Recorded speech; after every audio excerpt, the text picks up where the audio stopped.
થોડું થોડું આપે તો મારું ઘર બની જાય ને. હા તો મારે રહેવા થાય એમાં. નમસ્તે દોસ્તો, અત્યારે મહુવાની અંદર આપણે જનતા પ્લોટમાં છીએ અને માં શું નામ તમારું? ધનીબેન. ધનીમાં ને આપણે અત્યારે મળ્યા છીએ. એકદમ સામાન્ય એની રૂમ હતી, પતરાવાળું ઘર હતું, એ પડી ગયું છે અત્યારે અને ધનીમાં રસ્તા ઉપર રહે છે. તો માં મકાન ક્યારે પડી ગયું? મકાન 4-5 દી થયા. 4-5 દિવસ.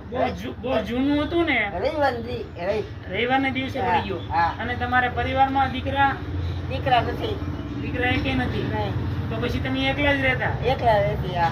હમ. હા.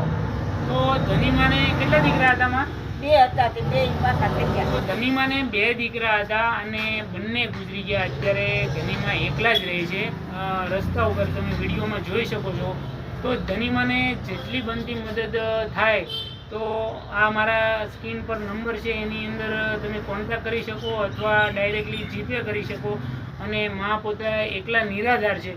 તો માં તમારે ઘર બનાવવું ને, હા, મારે ઘર બનાવવું. થોડી એને ઈંટો અને પતરાની શેડની જરૂર છે. બીજી કાંઈ એને સગવડ સુવિધા નથી જોતી, પણ એક આશરો થઈ જાય તો માં પોતે એનું એમાં જીવન ગુજારી શકે. તો બસ દોસ્તો, તમને એટલી રિક્વેસ્ટ છે, વિડીયાને તમારા દરેક ગ્રુપની અંદર વધારેમાં વધારે શેર કરો અને ધનીમાની આપણે જેટલી બનતી મદદ થાય એટલી કરી શકીએ.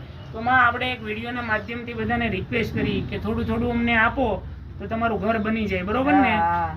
બરોબર ને? હા.